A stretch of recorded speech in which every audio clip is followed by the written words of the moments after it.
Esse vídeo vai ser polêmico, afinal de contas, o que diabos é o comunismo? Um fantasma ronda a Europa, o fantasma do comunismo. É assim que começa um dos livros que mais mexeram com as ideias do mundo. Estou falando de O Manifesto Comunista, um pequeno livro que anuncia que o comunismo deixou de ser apenas algo escondido, como uma toupeira debaixo da terra, e que chegou a hora de aparecer na superfície. Mas afinal, o que é o comunismo? O comunismo é uma forma de enxergar o mundo que, falando de uma maneira bem simples, pode ser resumida assim: a propriedade privada deveria ser coletiva. Mas calma, não caia no erro de pensar que propriedade privada é o seu celular ou suas roupas. Suas coisas pessoais continuariam sendo suas. Para os comunistas, propriedade privada significa algo diferente. É a posse de fábricas, fazendas, máquinas e empresas, ou seja, coisas que produzem bens e geram riquezas. Percebe a diferença? Essas coisas que produzem riqueza são chamadas de meios de produção. Então, podemos resumir assim: propriedade privada, posse dos meios de produção. Meios de produção, tudo aquilo que produz riqueza na sociedade. A segunda ideia importante é que, para os comunistas, as classes sociais deveriam deixar de existir. Isso significa que eles querem matar os ricos? Claro que não. Pobres também são uma classe social. O que eles querem é acabar com as diferenças entre as classes, para que todos estejam em pé de igualdade. Se não existem grandes diferenças entre as pessoas, então também não existem classes sociais. Mas isso não significa que todos deveriam ser igualmente pobres. A ideia é que a riqueza, as tecnologias e os recursos da sociedade sejam compartilhados por todos. Daí vem uma frase famosa de Marx: de cada qual segundo sua capacidade, a cada qual segundo suas necessidades. Em outras palavras, cada pessoa faz o que pode e cada pessoa recebe o que precisa. Mas esse fantasma de que Marx fala ainda não está totalmente visível.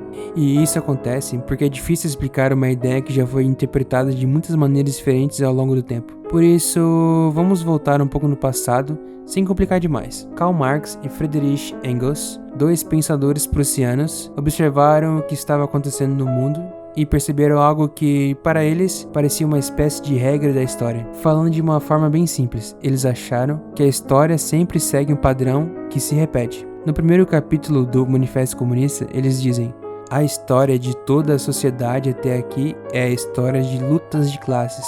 Isso quer dizer que, desde muito tempo, as sociedades vivem conflitos entre grupos diferentes. Um exemplo clássico seria a divisão entre trabalhadores e proprietários. Os comunistas chamam os trabalhadores de proletários e chamam os proprietários de burgueses. Mas aqui vamos usar apenas os termos trabalhadores e proprietários, que são mais fáceis de entender. Segundo Marx, esses dois grupos estariam sempre em conflito, cada um tentando melhorar sua posição dentro da sociedade. Mas é importante entender o detalhe: os proprietários mais criticados pelos comunistas não são pequenos empresários. O alvo principal são grandes donos de empresas, que muitas vezes nem participam do trabalho da empresa, que nunca pisaram na empresa e apenas recebem dinheiro porque possuem ações. Muitos desses ricos, inclusive, nasceram em famílias muito ricas e herdaram suas fortunas. Já um pequeno empresário que trabalha duro para manter seu negócio funcionando era chamado por Marx de pequena burguesia. E ele via esse grupo de forma bem diferente dos grandes capitalistas. Na época de Marx, essa diferença era muito fácil de enxergar. Os trabalhadores saíam das fábricas cobertos de carvão e sujeira, enquanto os proprietários eram homens bem vestidos, de terno, que quase nunca pisavam no chão de fábrica. Hoje em dia, essa diferença não é tão clara, o que torna essas ideias mais difíceis de aplicar. Mas por que estamos falando dessa tal luta de classes? Porque, para entender o comunismo, é preciso entender isso. A ideia do comunismo é justamente acabar com essa luta. Para explicar melhor, vamos fazer uma comparação curiosa. O budismo. Sim, o budismo. O budismo ensina que vivemos em um ciclo de encarnações chamado samsara. Isso significa que a pessoa nasce, vive, morre, depois nasce de novo e esse ciclo continua para sempre. Para os budistas, isso é algo ruim. Já pensou ter que pagar boletos eternamente? Mas Buda ensinou que existe uma saída. Se a pessoa atingir um certo nível de entendimento da realidade, ela pode escapar desse ciclo. Esse estado é chamado de nirvana, o fim das reencarnações e um descanso definitivo. O comunismo pensa algo parecido de certa forma. Para Marx, a humanidade está presa em um ciclo de luta de classes, que se repete ao longo da história e causa sofrimento. A ideia dele é que, se as classes sociais desaparecerem, essa luta também desapareceria. Assim, a sociedade poderia finalmente viver sem esse conflito constante. Ficou mais claro? Espero que sim, porque agora vamos complicar um pouquinho e talvez até gerar algumas críticas. Você provavelmente já ouviu que o comunismo é a fase final do socialismo, certo?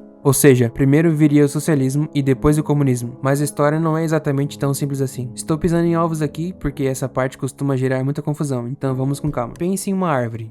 Ela tem um tronco e dele saem vários galhos. Podemos imaginar o socialismo como essa árvore, e um de seus galhos seria o comunismo. Outro exemplo, Homo sapiens. Homo é o gênero, sapiens é a espécie. No caso dessas ideias, o socialismo seria o gênero e o comunismo seria a espécie. Ou seja, todo comunista é socialista, mas nem todo socialista é comunista. Porém, muitos marxistas discordam nessa explicação. Para eles, o socialismo não é um tipo de comunismo. Na visão deles, o socialismo seria uma etapa antes do comunismo, uma espécie de comunismo ainda incompleto. Mas será que essa interpretação está correta? No livro Crítica ao Programa de Gotha, Marx diz que existem duas fases da sociedade comunista, uma primeira fase e uma fase superior. Repare em algo curioso, ele não usa a palavra socialismo. Ele fala apenas de uma fase inferior e uma fase superior do comunismo. Então, de onde veio essa ideia de socialismo como uma etapa anterior? Ela ficou famosa por causa de Lenin, um dos líderes da Revolução Russa. No livro O Estado e a Revolução, ele escreveu: aquilo a que se chama habitualmente socialismo chamou Marx de primeira fase ou fase inferior da sociedade comunista. É daí que nasce boa parte dessa confusão. Há muito mais coisas para falar sobre o comunismo, mas não dá para explicar tudo em um único vídeo, então vamos ver apenas mais um ponto importante.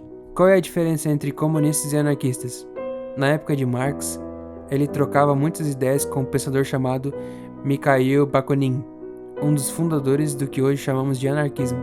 A grande diferença entre eles estava no caminho para chegar à sociedade sem classes. Para os comunistas, o processo seria assim: primeiro acontece uma revolução, depois disso, os trabalhadores tomariam o poder e governariam por um tempo, organizando a sociedade para torná-la mais igualitária. Com o tempo, o próprio Estado deixaria de ser necessário e acabaria desaparecendo. Os anarquistas concordavam com o objetivo final, mas discordavam completamente desse caminho. Para eles, não deveria existir essa fase de um Estado controlado pelos trabalhadores.